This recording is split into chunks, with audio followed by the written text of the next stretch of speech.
Hello and welcome to another series. This week we are talking all about how to have a stress-free Christmas in 2020. It is the Monday before Christmas. We've only got 4 sleeps until Santa comes.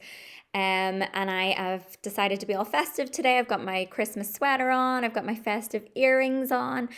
And I love Christmas. Christmas is by far my favorite time of the year. This year obviously has been absolutely extreme for everybody. I understand some of us have had it a bit worse than others, but I think all of us definitely felt that roller coaster this year. So rather than focus on having a stress-free, normal Christmas that we have every year, this week I'm going to focus on those of us who can't be with family this year, whether that is because of travel bans, whether that is because your family live in the next street, but unfortunately there's someone at risk in that household, or perhaps someone's quarantining. So we're going to talk more about how to have a stress-free new normal Christmas, I guess we could call it. So for those of us not getting to spend Christmas with our loved ones, this is for you.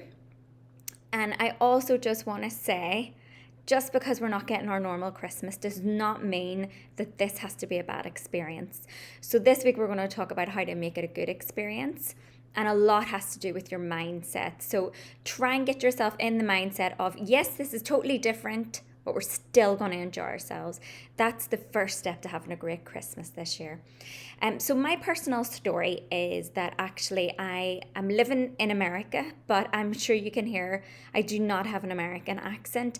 I'm originally from Belfast in Ireland.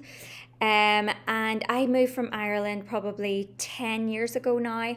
Actually, it'll be coming up 10 years in the next few months. And before that, I lived in Germany for 5 years, and before that, I lived in England. And in my time in England and in Germany, I averaged going home about 2 to 3 times a year.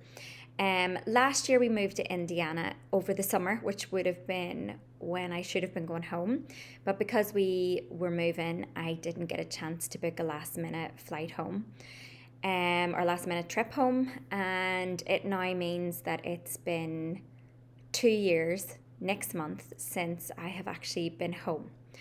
So I'm totally feeling the COVID travel ban as much as everybody is. All my expat friends that I know are really feeling it, especially this time of year.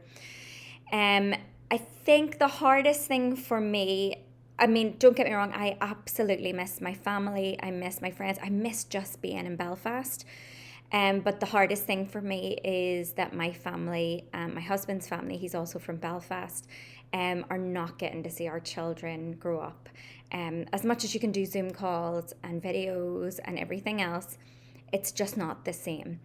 And that's the hardest thing for us. And obviously vice versa, we're not getting to see our nieces and nephews grow up. We have 10 nieces and nephews between us.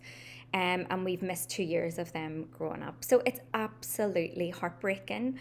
And I can really feel everybody's pain out there that are really missing Christmas this year. So it is unprecedented times. And so I've put together this series. It's 4 tips. I'm going to do Monday to Thursday, right up to Christmas Eve. And these 4 tips are that we still get to enjoy Christmas. It's one day that we're not with our families, but it does not mean that we can't enjoy ourselves. So the first tip I'm going to give you is to plan, okay? We can plan for a variety of different things. We can plan what we're having for dinner. We can plan what presents we're going to get. But what I would suggest is that you sit down with whoever's involved in the dinner. If that's maybe you're having friends round, maybe your partner, maybe your children are at the age where they can be involved in plans. I know my 7-year-old would love to be involved in our plans and will be. And what you need to do is map out your day. What I don't suggest doing is doing minute by minute. That doesn't work, because if one thing goes wrong, your day's ruined. So a rough guide, you can also have a couple of contingencies. So for example, after dinner, if the weather's good, we'll go for a walk. If the weather's not good, we can play a game. So roughly map out exactly what you want to do over the time. Now, be aware that some of your family traditions can be included in that, or you can take them away and maybe change them. So, for example, if you have mimosas at breakfast every Christmas morning, I don't belong to one of those families. I wish I did.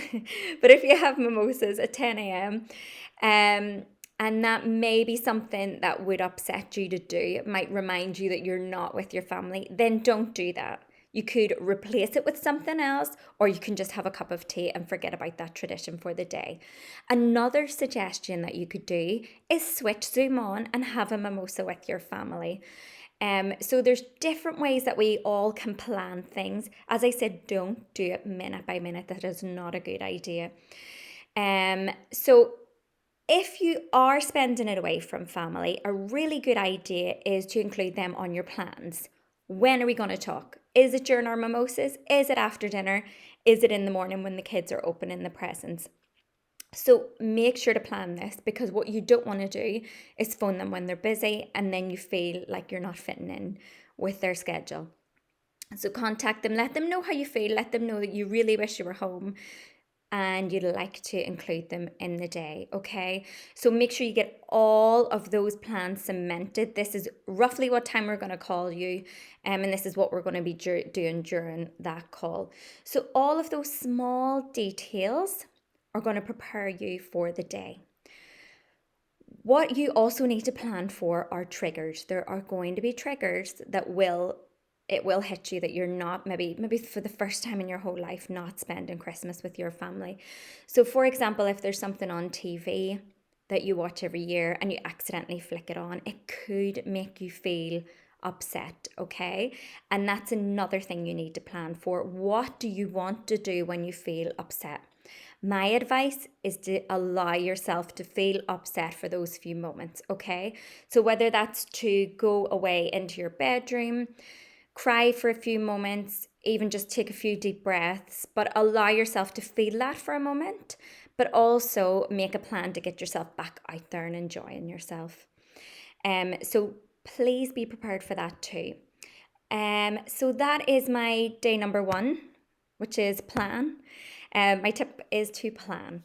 And I really hope that is useful for all of you. For anyone who has never seen my videos, doesn't know who I am, my name is Grania McConnell.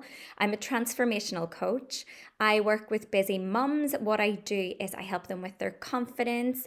I help them with getting rid of limiting beliefs, which I talked about last week. And I help them to find balance in their life. If this is something you're interested in, send me a private message and we can get together and have a free discovery call. And now for all of January, I think December has now filled up. I'm also doing free goal consultations, and that would be to reflect on 2020 and to set aspirational goals for 2021. These are aspirational goals that are going to last the entire year. They're going to keep you motivated, and they're going to just keep you going on the right path. So tomorrow, come back, and tomorrow we are going to be talking about communicating. And I will see you then. Looking forward to seeing you tomorrow. Have a great Monday. Only 4 more sleeps. See you then. Bye.